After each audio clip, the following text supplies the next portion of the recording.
Thanks for having me. Yeah. So, who are you? My name is Robert Banghart. I am the Outreach Director for the Shine a Light Foundation and the Director of Community Engagement for Crossroads of Southern Nevada. How did you end up there? How did you come to be there? Ooh, you want the full version? Yeah. So, my life story. uh, I grew up in a small town in New Jersey, a really small town. I had some traumatic things happen to me kind of at an early age, but just kind of part of the human experience, nothing too bad. My father was an alcoholic.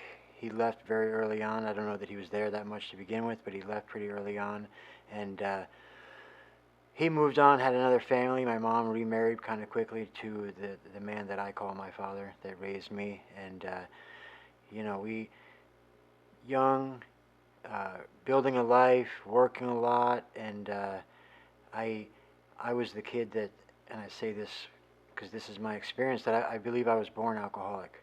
Not because I was drinking at 5 years old, because of the mental pieces were all there, right? I was restless, irritable, discontent. I was not, I acted out. Like that was probably my drug of choice, right? At that time, was acting out and blaming people. I was a victim, even at that young of an age, right? Like I don't know how much coping skills you're supposed to have at 5 years old, but like I can see now in retrospect that I definitely gravitated towards certain things that allowed me to feel justified in why I felt the way I felt, if that makes sense. And I reacted really poorly with my father. You know what I mean? I blamed him for a lot of things that had nothing to do with him. You know what I mean? He was just trying to work his butt off. He had inherited two kids, and they're trying to build a life. They're working their butts off, and they provided a safe home. I never went without. You know what I mean? And but I gravitated towards the chaos for sure. You know what I mean? There was a sense of relief, not unlike I would find later on in my life. And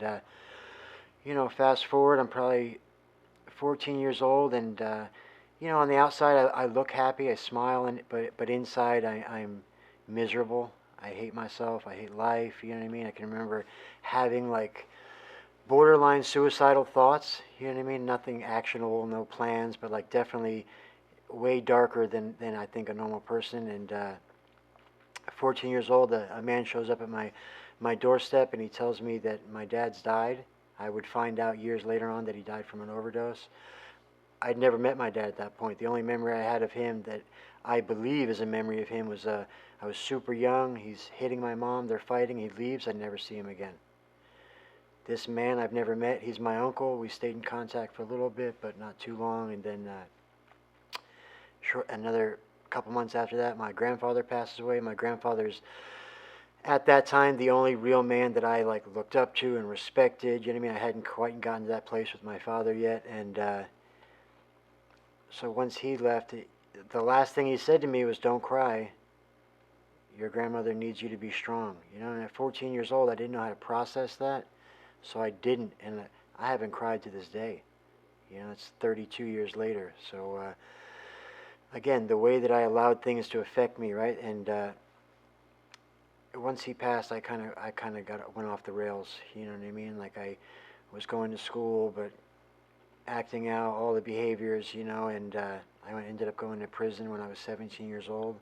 I got certified as an adult, and I tell you that story not because I really care too much about the fact that I went to prison, but the idea that like I'm chain gang to a bunch of old men in tattoos in New Jersey, going to a corrections facility, and we pull up, and the reception was called the Starfish, affectionately called the Starfish, like a nickname because of the way the buildings were stationed. And the bus pulls up, we get off, and there's a piece of caution tape across the doorway that we're supposed to go through, and a part of an eyeball on the ground, right? And if you know anything about addiction and recovery, is that there's a part in our literature that talks about if I wasn't an addict or an alcoholic, that something traumatic could happen that I could I would make a decision like that's enough. Okay, this is getting too serious, and I say that because I was scared to death in that moment, like as scared as I've ever been in my entire life. I'm 17 years old. I got a baby face.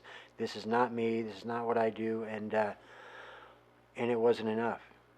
You know what I mean? So that's really where, in retrospect, again, where I understand that I am 100% an alcoholic, in recovery. So I did my time. I get out. I come back home, and on the way home on the bus, I had all this anxiety, and I thought it was because I was getting out, which maybe some of it was, right? But for me, what I know now is that it was really that I was going back to the same place with me, being me, knowing exactly what was going to happen, and it did, and fast forward a couple of years later, the police are pulling me over all the time, and when they pull me over, they're doing the felony stop, they're getting me out of the car, and they're also talking to me.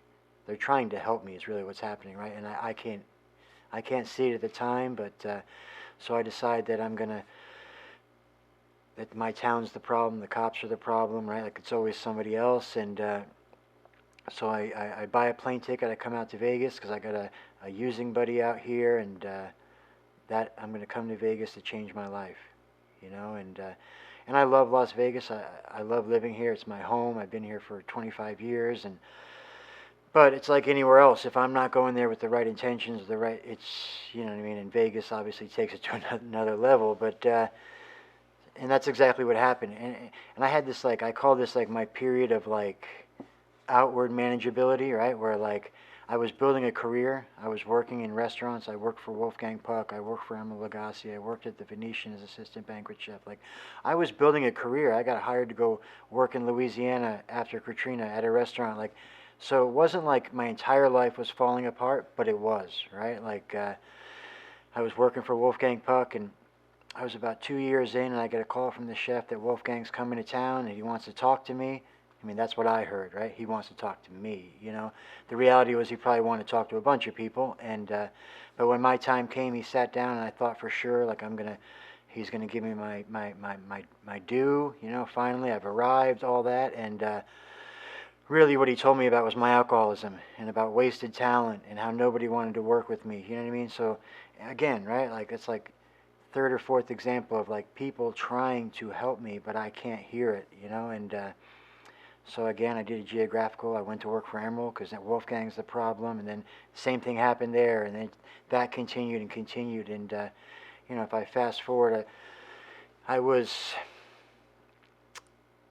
married for 10 years. I had a daughter, and at the tail end of that relationship, she finally got tired of it, and she was a saint. She put up with me for 10 years. I don't know how she did it, and she just got tired of me army crawling through her parents' bedroom to steal their jewelry. You know what I mean? She got tired of, for the last 2 years, I was on methadone, and I'm a huge proponent for medically assisted treatment, but I wasn't trying to do it the right way, so I just used it to get high. So for 2 years, I sat in my bed, watched TV, and only got up to get my dose or to steal their jewelry or whatever. You know what I mean?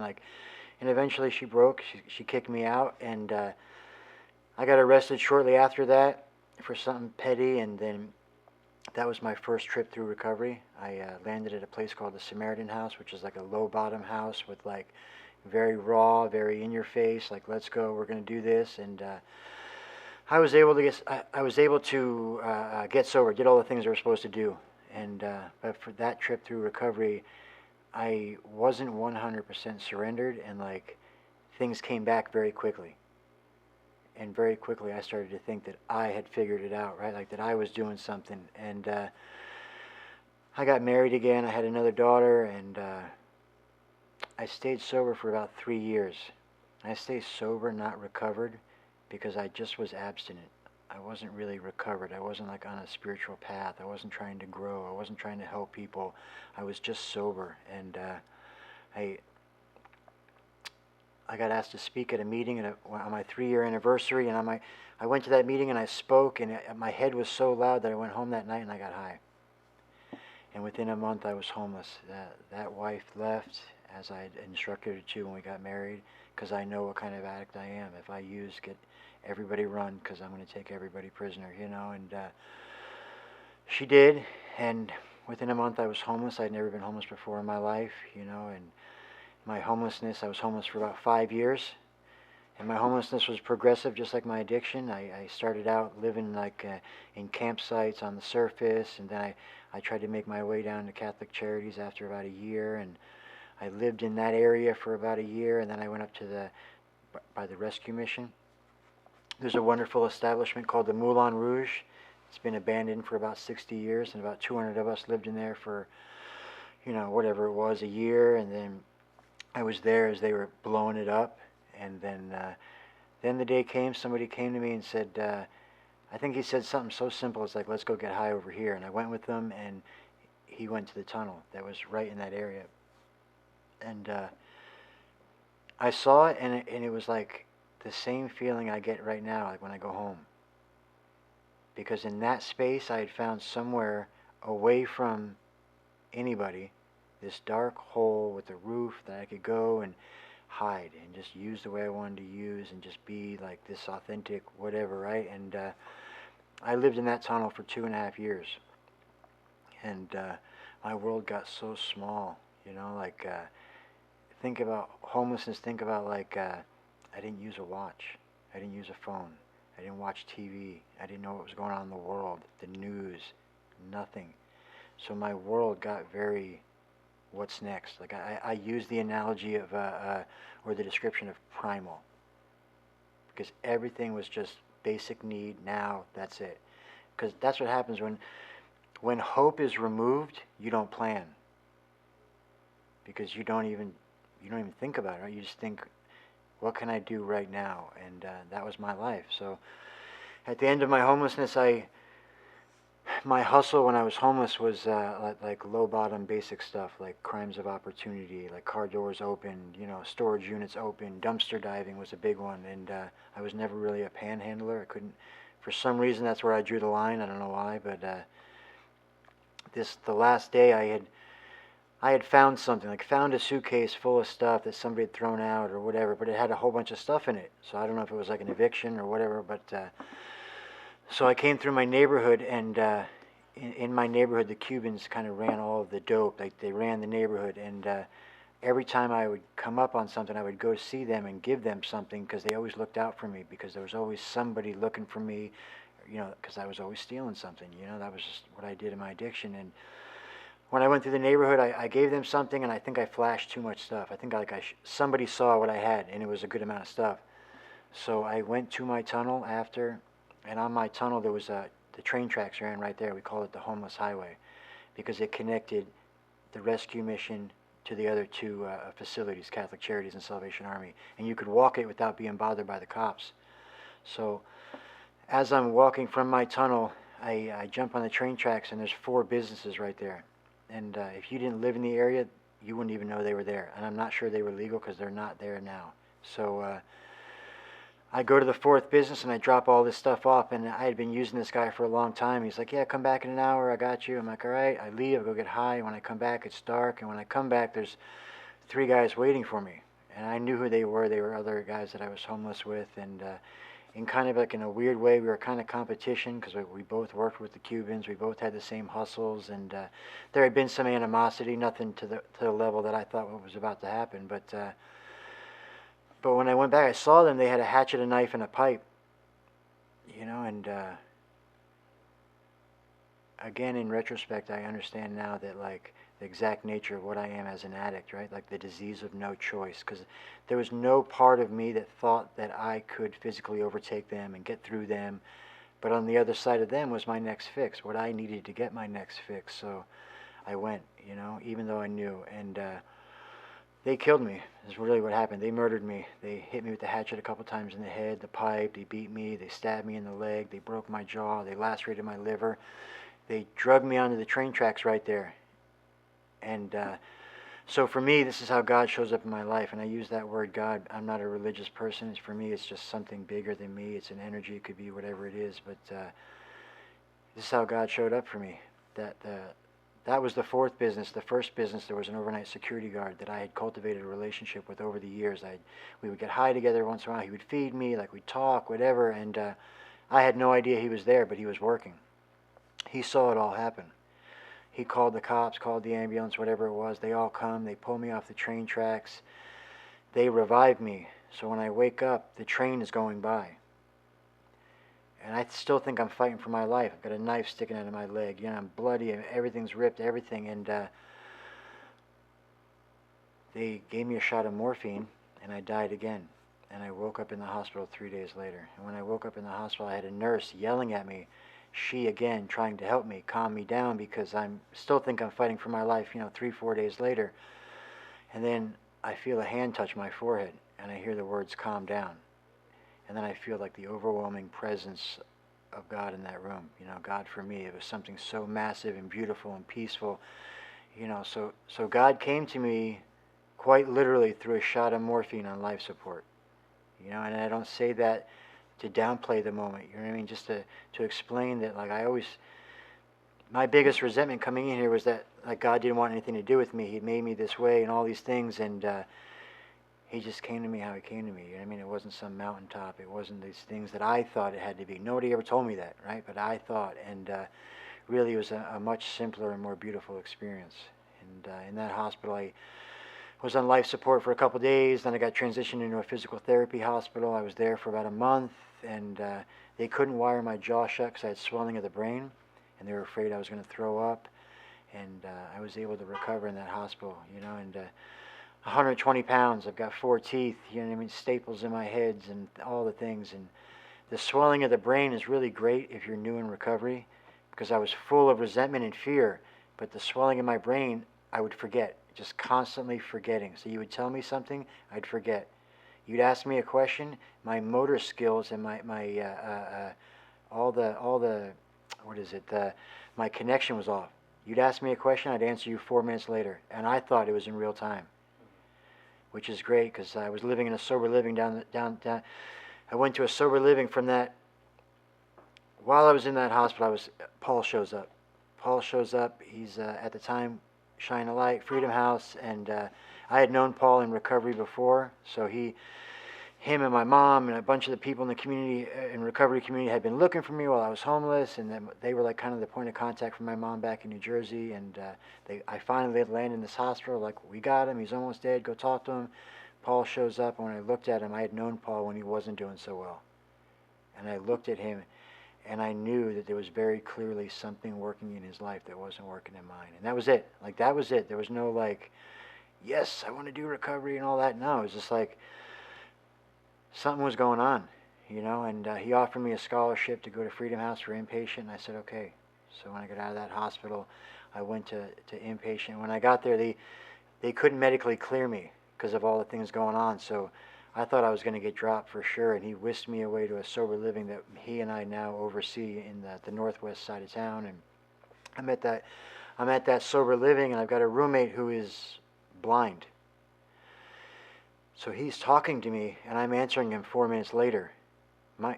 Meanwhile, he's got up and left. He thinks I'm ignoring him. He thinks I'm messing with him, and I walked to the store one day, and I'm like, this is like a month into my journey, and I walk to the store, and it's like 100 feet straight and 100 feet to the left.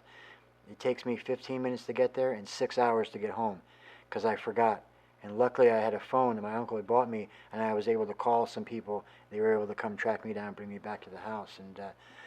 And really the miracle that happened at that house, how God showed up again, was that they had a house meeting once a week. And at that house meeting, Paul was there and Jeff was there.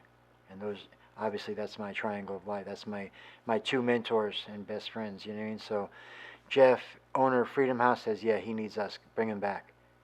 I was whisked to the Freedom House the next day, and I started my journey. I was there for 30 days on a scholarship. I asked for another 30, and they gave it to me. And while I was there, I was introduced to Shine a Light at the time. It's 5 volunteers going out every Saturday. It was kind of smaller. They were working out of a little closet in his office, and I just connected to recovery, connected to the community on a very micro level at the time. You know what I mean? I was able to adjust to society. I think I only had like 13 clients, so I didn't have to like deal with the whole world. I could just deal with it in segments and sections and kind of clear the dust away and get a hold of this life. And tons of meetings and tons of recovery and some clinical treatment, you know what I mean, and all the case management and all the doctor's appointments I had ignored and all the things I hadn't done in the last 5 years. And when I left there, I went to a sober living, that same sober living that I was talking about, and I started my journey. I started volunteering with Shine right away. I was there every Saturday. I've been doing it every Saturday for the last 6+ years, almost 6 years.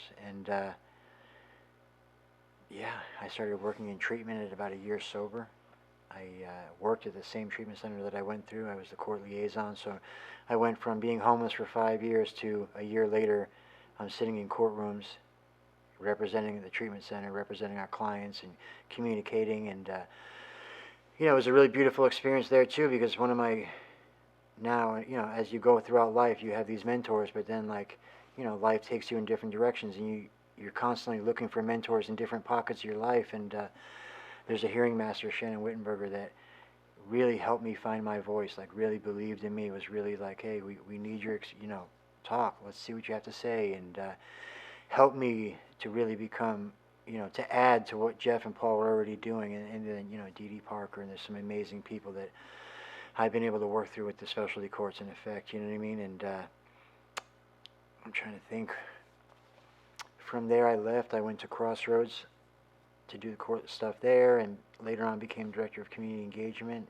I've done leadership at Las Vegas, which was a game changer, and really I just kind of been able to like transition from where I was into like, how do I help people, right? How do I make this community better? How do I find my voice? And from Paul at that hospital bed to Jeff to Shannon, all the way up, all these mentors that have kind of come into my life to help me to find that next voice, right? That next level of my voice. And this year's an election year, so I'm hanging out with some friends and trying to help them get elected, right? And learning that, because I want to be, I don't know. I don't know that it's politics, but it's definitely more advocacy on a higher level and things. You know what I mean? Like all these possibilities that we talked about. That like, if you had told me that day in the hospital bed that someday I'd be who I am today, I couldn't have understood it. I just, you might as well have said we're going to be on Mars tomorrow. Like, you know what I mean? And it probably would have had more validity than what I'm talking about now. But Yeah. That's quite a story, man. yeah. And that's I've never heard your full story before. But I appreciate that. Thank you. The details in all the different times of your life. I would love to kind of pick at some of them. So growing up and 17 years old, being in prison, was there a time during that where something stuck out more than others, like a significant memory from that time, that still stays with you today?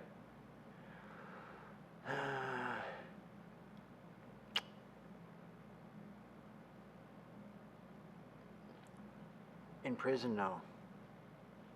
Just a lot of. Leading up to childhood up until.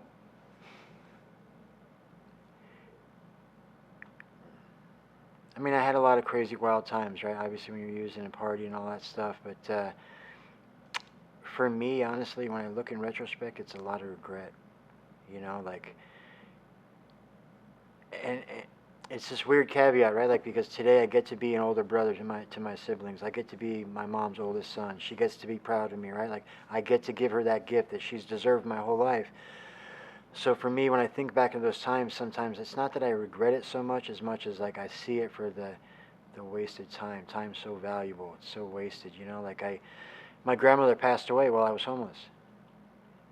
You know what I mean? And I wasn't there for that. I wasn't able to be present for that. I wasn't, she had dementia and all these other things, but that's an excuse. Like, I still could have been there. I still could have been around, or, at least anything, a phone call. I could have made an effort. Like, she was an amazing woman in my life, and she helped me a lot, and I wasn't there for her. And that's always going to kind of itch at me a little bit. Like, I've made peace with it. There's nothing I can do about it, but, like, when I think about it, it definitely, but I think it's good to think about those things, right? Because they motivate me today. You know what I mean? Like, I'm very big on perspective. Perspective is key for me, because when I'm tired, or when I don't want to do something, or when I'm not feeling grateful, or I think I have problems, if I really stop and sit down and think about what were the problems I've had in my life that were really problems, what were the things what were the promises I made to myself? What were the promises I made to other people? It's almost like I try to be a more spiritual, internally, that voice in my head, a more spiritual David Goggins. You know what I mean? Like, Yeah. and sometimes it's David Goggins. Get up. You know what I mean? Like, and it's like anything. I can take the good and leave the bad. You know what I mean? Like, I don't. I'm not David Gods, but like I get the point, right? Self motivation, drive, and and there's a lot of people that need help. You know what I mean? And I just believe this with all my heart that like God put me in a position to be able to do that, not to just be sitting around. So I take that commitment seriously, and I know that the people around me, our team, and all that, the same. You know what I mean? So I have to honor that, and I don't know that I have like a traumatic. I don't know. I There was a lot of chaos outside of my house, Yeah. right? There was just a lot because I gravitated towards it. So Even like, not not being there, when your grandma passed, has something like that changed how you look at life and your approach now, having missed out on something like that? oh yeah, I mean I take showing up very seriously for the people that I love and care about. I wake up every morning and I send out a text message to about 400 people. And it's like, and I say this because I've done it for so long now, like on the iPhone, it only saves so many numbers in your text message Yeah. that it's literally to the point that people get kicked off every day. Every day. And I'll get a text every once in a while, you don't like me anymore? And I'll explain it to them like, I love you, please text me, you know what I mean? Like, help me, help you kind of thing. And because connection is so important to me. And obviously that's the recovery piece. That's something that I've always gravitated, because not everybody's a people person, and that's okay. Not everybody wants to be around a lot of people.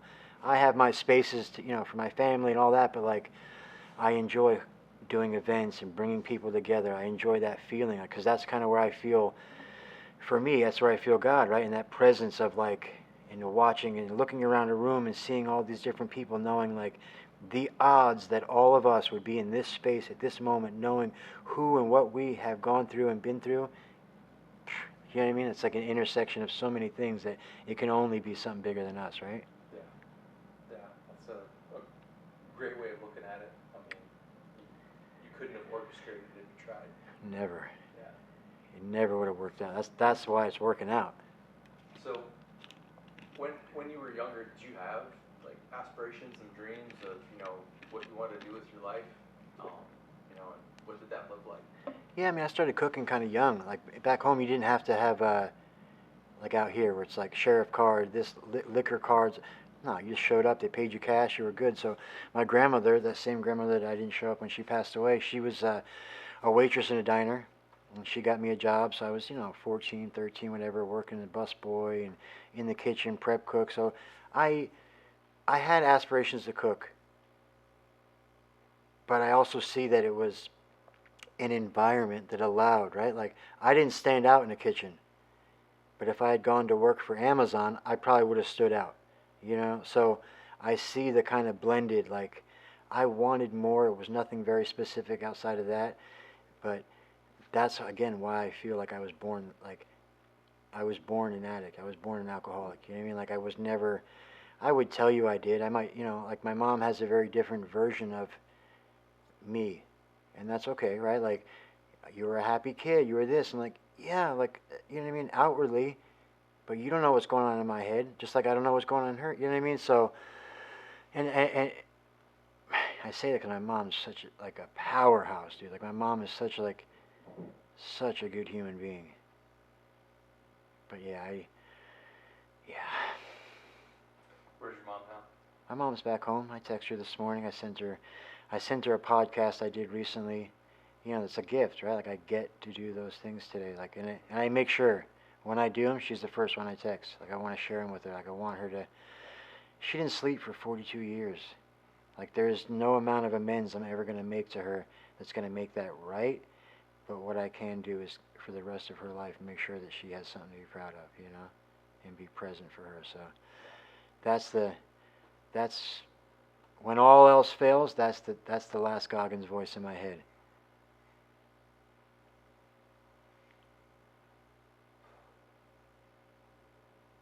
So, where you are today is very different, Yeah. from where you used to be. And um, what what core values have guided your life? And what core values do you have now? And how have they changed from from where they were to where you are now? I think the core values that were instilled obviously came from recovery.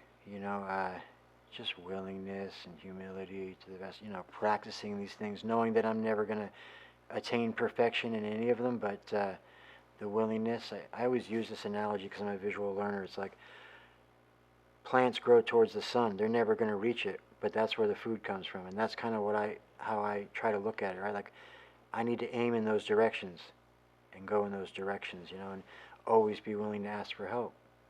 You know, like the more that I learn, the more that I realize how little I really know.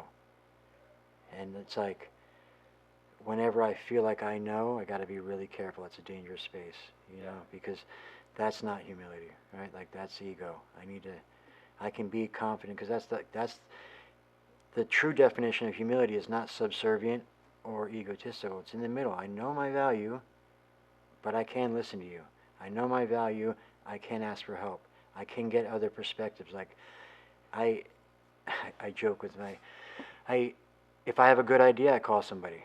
If I have a great idea, I drive to my best friend's house because great ideas are dangerous for me. You know, until somebody else is in the mix, and if you know, I need perspective. I need to run things by people. I've never done anything alone in my entire journey. Nothing, and I don't want to. Like I'm okay, you know. Like I get to do some really cool stuff, and I live a really beautiful life, and you know, I have to work hard. I get to work hard, like, but to live a beautiful life, everybody does. You know, when I need perspective, sometimes my younger brother lives back home. One of the best human beings I've ever met in my life. Like just authentic, genuine. He's like a good dude. Like he's good dude. His picture, right? And I'll call him sometimes. I'll say, "So, how's your day going?" I'm like, "What kind of problems you got today?" And he's got problems. You know what I mean? And I need that. I need that balance because he's not alcoholic. He's, you know, living a successful life. He's happy. He's, you know, all the things. But he has problems too.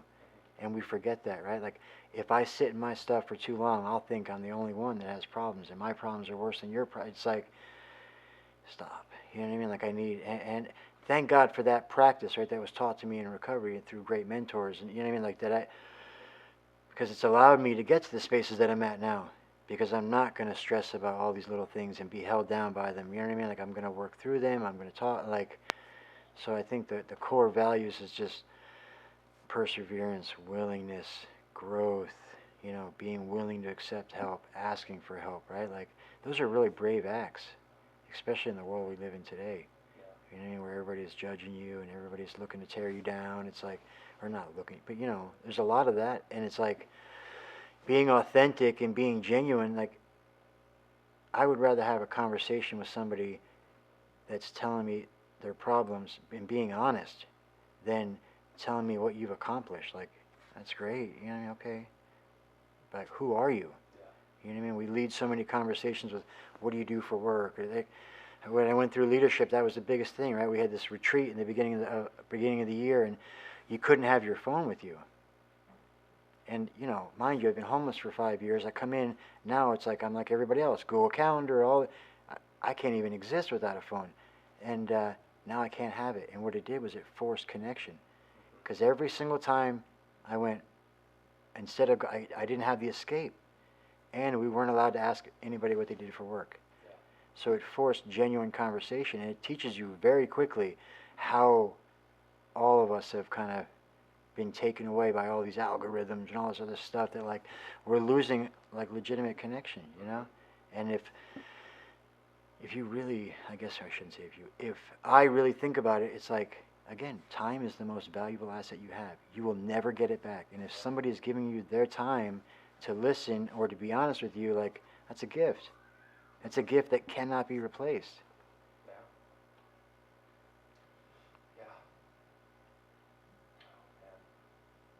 As I'm late, a half hour today. Don't worry about it. And so looking back, did you have like, you know, fears, insecurities, you know, things that maybe you looked at that held you back or that you had to overcome? Oh yeah. to get to here? Yeah, I think that's all. That's a human experience, right? Whether people are willing to admit it or not, that's a human experience. I've had plenty of fears. I think at every stage of my development throughout my professional and personal career, I've had fears. You know, imposter syndrome. I don't belong here. You know, that was a big one because of my past. And thankfully, I exist in a space where it's almost kind of a good thing, in a sense, because I'm able to utilize it as an example that you can recover from this and you can go on to live a beautiful life.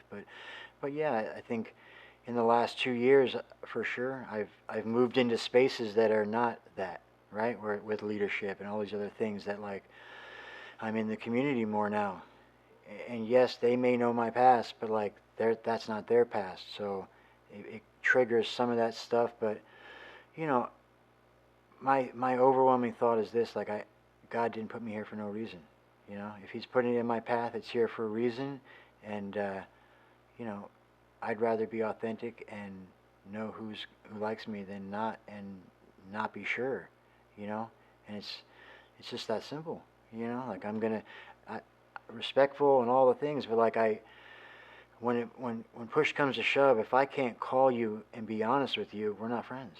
We're associates, and the discernment between that is important, right? It doesn't mean you're a bad person, right? It doesn't mean that because I can't do those things that you're a bad person. You're showing me what you're willing to give me, and I respect that. Thank you, but I'm going to go to the people that you know what I mean because I've inherently always had a lot of people around me because I enjoy that. You know what I mean? It's just understanding of where people are at, and the expectation of them. So I have to I don't have to. I get to look at those situations and assess it, and that's okay. It's not like, and not from a punitive standpoint, from a place of love. Like that's what you have to give, and that's okay, Yeah. and that's it. Yeah. That's a good perspective to have with it. Yeah. So, you're out in the community now. Like that's who you are and what you do. Um, how has your relationship in the community influenced your life? I mean, my relationship in the community has just allowed me to help more people, allowed me to connect more people, has allowed me to learn, most importantly, to see the amazing work being done in our community all over the place, and then, help raise other people up, right? Like, there's a lot of great things happening that are siloed, and I think we've done a really good job of, like, connecting people and connecting all these different veins in the community, and, you know, it's opened a lot of doors. I, I'm trying to think of a specific example. A bunch are wrapping through my head. I'm pretty mind blown by my life. That's the truth, Like, I just didn't. I'm well beyond. I'm way out. Like, I'm way off the edge of that branch. Like, I don't know. I'm way out there dancing. Like, it's just beautiful. Like, I was at the Super Bowl last year, the Raiders and the Chiefs, with my best friend. 5 years before that, I'm hoping to die in a tunnel. So, like, stuff like that. I mean, I'm engaged to be married to an amazing partner. She's about to open up a business soon here, and like I get to show up for her. You know what I mean? Like, so many things, and like how we're all connected. That was really another thing. Like, in some way, shape, or form, it's like 7 degrees of Kevin Bacon in Las Vegas. Yeah. It just is, and that's the great part about it, right? Like, there's always somebody that knows somebody, and just all the amazing opportunities for me to show up for other people and for people to show up for us. You know what I mean? And yeah, it's allowed me to help be a part of taking Shine out into a different level. Yeah. And Crossroads, obviously. No, that's probably I mean, really easy question for you since you're in the community. If you were to pick a couple relationships and how you've grown and developed, like what would those look like? Who are those people? Who are those relationships? Uh, well, I'm gonna get in trouble with this one. I got so many. No, if I had to pick a couple, I would think like.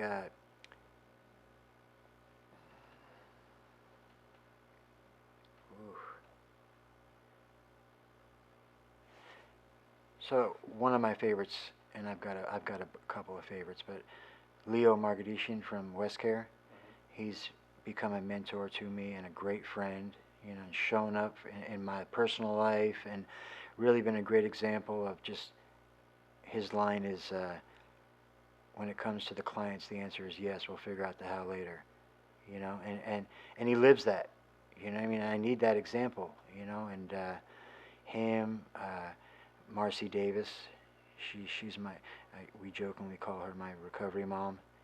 She's been in the business for a long time, you know, in the sober livings and in the community and active and just a staple. And you know, John Ponder. John has been another one that I've grown close to over the years, you know, and I could talk to him about God a lot. And you know, Dee Dee Parker. Dee Dee Parker's, she oversees all of specialty courts as the administrator. So what I've gotten to see her do and the amount of conversations I've been able to have with just questions about stuff that I don't know, contracts or how do we do this or what do we do, and like her willingness, and then, you know, all of these people in my personal life, you know, lunches and hiking, and they've cultivated and like their willingness to let me in, you know, and to help me along the way has been really beautiful. Like, because that's all. If we're not making people better, what are we doing? Why are we even here? You know what I mean? And like their willingness, these are people with degrees, and you know, obviously, you know, Dee Dee's very, what's the right word? Like educated and all the things, but she's a great human being. Leo, educated, great human being. You know what I mean? John, I mean, like, just I can call them. Like if you told me that when I first got sober that I'd be able to call Leo or call John or call Dee Dee and just joke with them or send them a meme, I'd be like, what?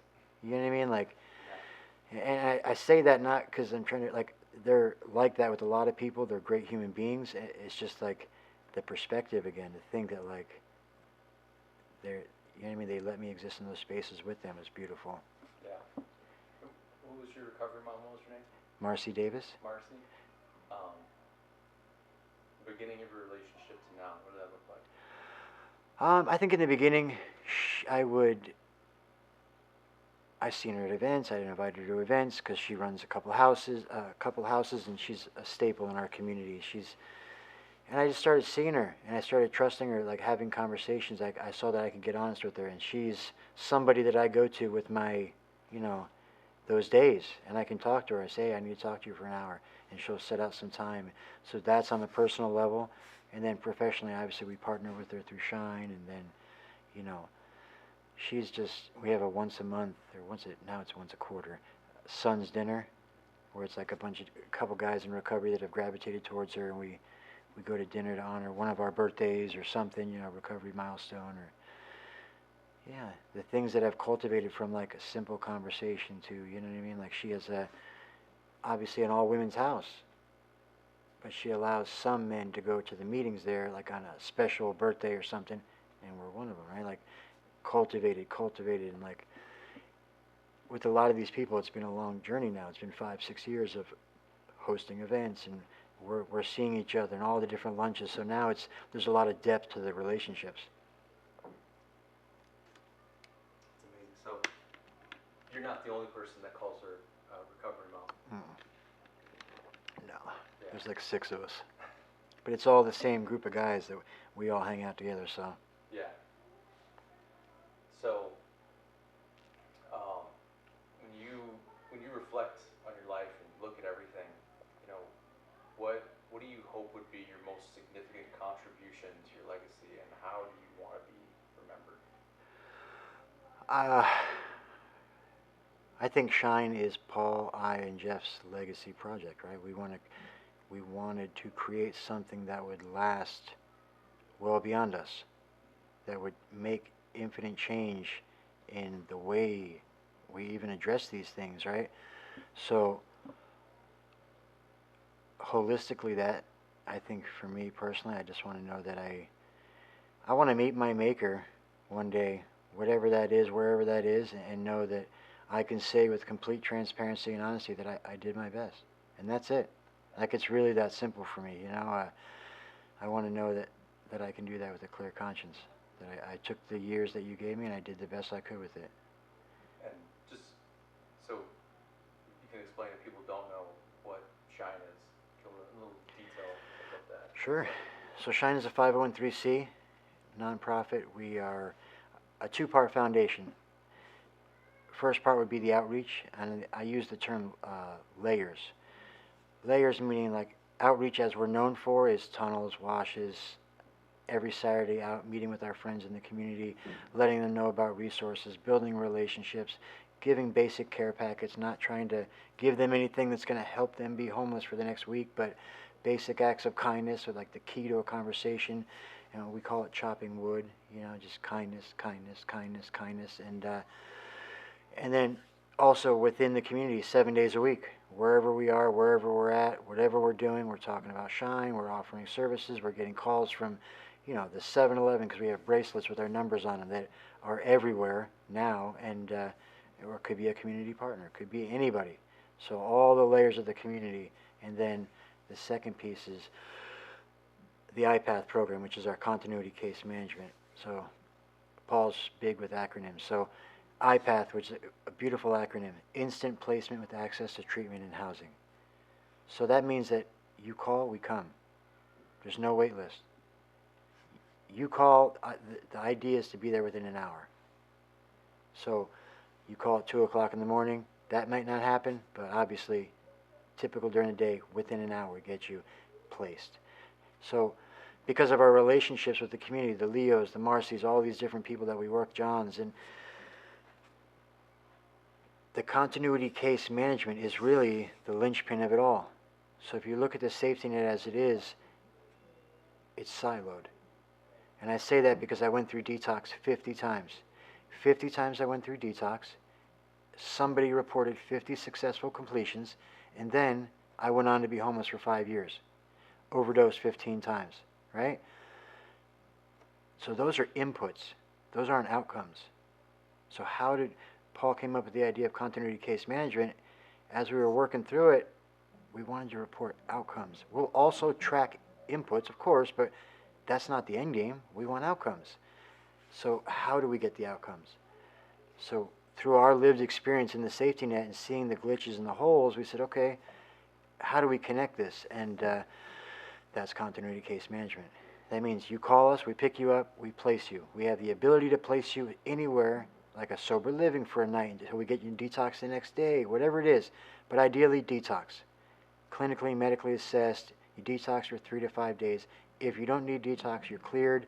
We can put you right into treatment or sober living. And then we walk you through the process, because at every stage there's case managers. So if you go to West Care, our case managers know their case managers very well. We have a great relationship with them, and we're calling all the time. And we're meeting them, meeting with the client, we're coming up with the game plan, what to do, we're getting reports, and you have our number and their number. So now we're the constant. And I use this, again, visual learner, right? You and I go to dinner tonight, we meet up with 100 people. And inside that place, we parked next to each other. And inside that restaurant, you go, Rob, I forgot where we parked. And I go, I got you. Now, in front of those 100 people, I look like, what a good dude he is. But then we walk into the parking lot, and I walk halfway through, and I go, hold on, I forgot something inside. And I go back inside. And now maybe you lost your glasses. You can't see that well at night. Now you're wandering around the parking lot. I look good because I just reported an input to my friends. Look, I helped them out. We're good. But you're wandering around the parking lot. That's not an outcome. The outcome is walking you all the way through. So because of those relationships, because of who we are, and because of who our community partners are, we're able to walk you through the entire process. And I always share this story because it's the most impactful story for me. It sums it up the best way, right? It's this gentleman named Matt. Matt is just like me. Came in, had trauma, homeless for a long time. He got physically assaulted. He comes in and he struggled with the adjusting to society part, not getting higher, hitting anybody. Goes through detox. Thankfully for us, we've been doing this long enough. We've got enough volunteers that are in the community that are also working in treatment like we also do too. They're there too. They're checking in with them. So it's like this constant wraparound support, like a real wraparound. And pulling him off into his room and talking to him for a half hour, walking him through these issues and these problems that he thinks he has, right? He leaves treatment after 90 days, completes, goes into sober living. Fast forward 7 sober livings later. Each of those sober livings, the house manager called our case managers because they know them. Hey, this guy's not really working out, man. I think you should transition him out. We go, we meet with them. Okay, hey, we're going to transition you. Boom. Next, next. Who was the constant in all that? Us. They always had somebody that was with them to walk them through those moments of crisis, right? At all different levels. And then, at that 7th house, what happens? Something clicks. I have no idea. That house is no different than the first house. Maybe it's a different group of guys. Maybe the manager was a little different. Whatever. But nothing drastic. Something clicks. Fast forward 2.5 years later, he texts me every morning. I just sent him another text this morning that he still owes me lunch because he stood me up last week. Because he lives in a house with another graduate, has a car, is in the union, and sometimes has to travel for work in the union, so he had to cancel my lunch last week. That's an outcome. That's an outcome. It's a human life. That's a human life that knows at 2.5, 3 years sober, living his best life, that he could always call me. There's somebody here. I'm still case managing him, right? Still. And that's one of 400, one of 200 clients, right? I just saw a client as I was leaving right now in our office that is not graduated yet, but is out volunteering today to help pull more people in. That's an input that I want to track, right? Like, that's a connection. That's something, right? Like, that's human. They're a part of our city. Like, if you look at our lives, Paul, any of our team, right? We were completely hopeless and lost and have now gone on to help change, be a part of the change of this community.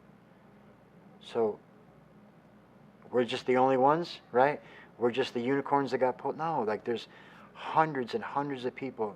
There's about 1,500 people that live underground. Do you think that they're not going to go on to live amazing lives if they're willing to accept this? Of course, it's possible for anybody. We know this, right? Like, and it's the touchstone for recovery is that, like, service is such a massive part of what we do. We have to, right? It's instilled in us. And then obviously it becomes our idea, and we want to do it. We like helping people, you know, so.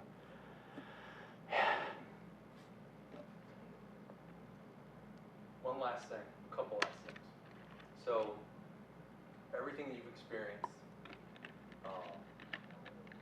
if you had a phrase or a slogan or something you could put on a billboard to tell the world, what would that be? Rob for president. No.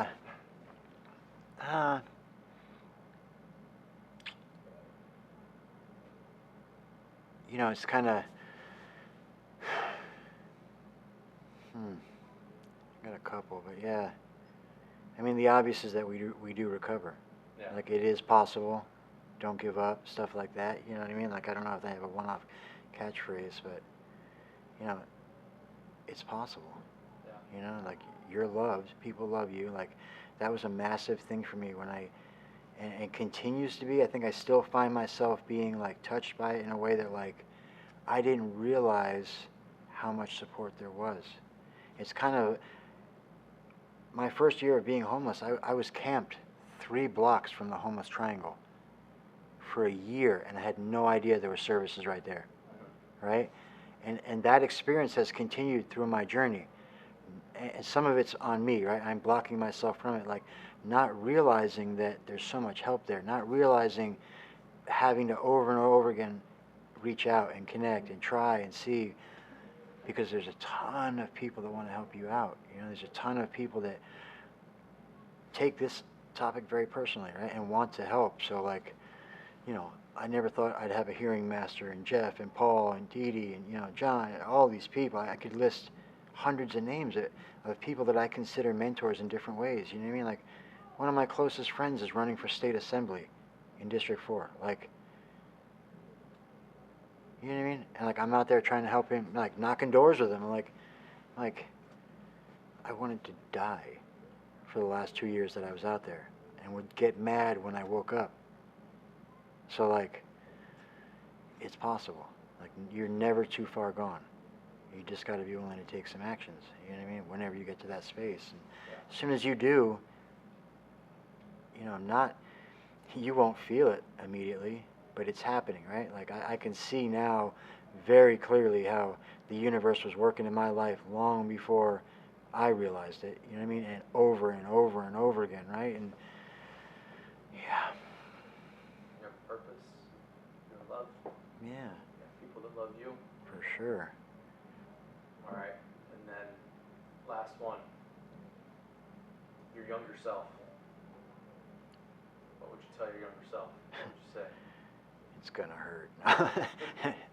uh, you know what? My truth, I wouldn't have listened. It wouldn't have mattered what I said. Yeah. That's. I know what it is that I have. You know, like I obviously have recovered, and I don't lose sight of the fact that I could, if I don't keep doing what I'm doing, I could go back. But a lot of people tried to help me. Like I'm not a victim. You know what I mean? A lot of people tried to help me. My mom, my dad, my family, friends. I mean, a lot of people told me about myself for a long time. That's one of many things that I, know is why I have what I have. Like it's just the disease of no choice. I didn't have a choice. Yeah. I didn't have a choice. But you know, I think I've seen something. I don't know how old it is, but it was Anderson Cooper. He was interviewing what's his name?